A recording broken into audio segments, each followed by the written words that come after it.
Հարցեր տվեցին, որ եղբայրս լեզուների շնորհքի մասին ինչ կասես։ Լեզուների համար ասեմ, որ դա ավետարանային է բնականաբար, որտեղ եւ մարգարեությունների մեջ էլ ասում է, չէ՞ որ եւ լսեցի լեզուներ անհասկանալի, որտեղ կան աստվածային լեզու, հա, երկնային լեզու, հեշտակային լեզուներ։ Սուրբ Հոգին ունի իր լեզուն, ով ոչ ոք չի հասկանում, մարդուն հասանելի չի հասկանալու համար, քանզի Աստված բաշխեց բոլոր ազգերի մեջ ամեն մի ազգին տվեց մի լեզու։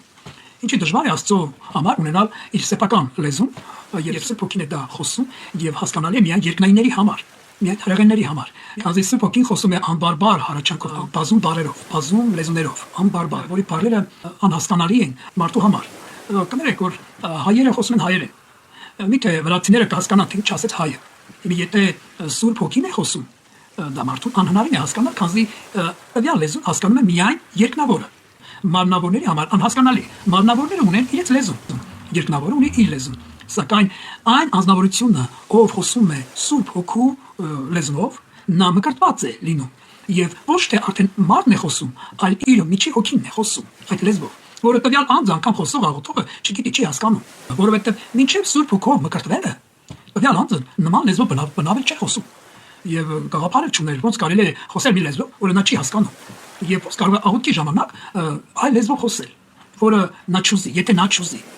Իսկ այստեղ, երբ որ Սուրբ Հոգով մկրտված ես դու լինում, արդեն աղոթքի պահին անկախ քո կամքից, անկախ քո ցանկությունից, անկախ քո հասկանալուց, Սուրբ Հոգին խոսում է իր լեզվով, երկնային լեզվով, որը հասանելի է միայն երկնավորների, ով բարեխոսում է այլ լեզուներով Աստծուն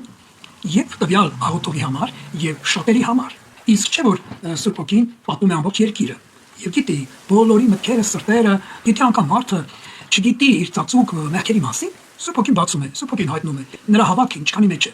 հասկանում եք։ Իսկ այստեղ լեզուները այնքանով են կարևոր, որ ցանկացած անձի համար կարող է լինել օգտակար, պետական, բարեխոս, եւ Սուրբ Հոգին քեզ վերցնում է իր ներկայության մեջ եւ ամեն անգամ լեզուներով խոսելիս դու շինում ես խանդած եւ Սուրբ Հոգին քո ներսից բացահայտում է այնպիսի բաներ, որ դու երբեք մինչեւ այդ չես լսել, չես ընկալել, չես հասկացել եւ չես էլ գիտակցել, որ նման բաներ կան։ Սակայն երբ որ Սուրբ Հոգի քո ներսն է եւ դու հաղորդակցում ես Սուրբ Հոգու հետ, Սուրբ Հոգին քեզ շռայլում է այնպիսի հայտնություններ, որ դու գերագույն հաճույք ես ստանում Սուրբ Հոգու շփվելով, Սուրբ Հոգու հաղորդակցելով, որ Հիսուսն ասաց. դուք եք Աստծո տաճարը, դուք եք։ Արքայությունը դրսի երևույթով չի գալիս, որ ասեն Աստված այնտեղ էր, Աստված այստեղ էր, Աստված ձեր ներսում է։ Այսինքն Աստված կարող է լինել ձեր ներսում եւ ձեր տաճարը, ասում դուք եք արքայությունը ձեր ներսում է։ Թագավորությունը ձեր ներսում է։ Եթե դու չվերապրես Սուրբ Հոգու ներկայությունը, դու ոնց կվերապրես երկնային արքայությունը եւ ոնց կգիտակցես, որ քո ներսում արքայություն կա։ Եվ նա քո կյանքի ամենագերագույն մխիթարիչը կլինի։ Եվ նրանով դու կմխիթարվես ամեն ժամանակ, ամեն պահ, ամեն վայրկյան։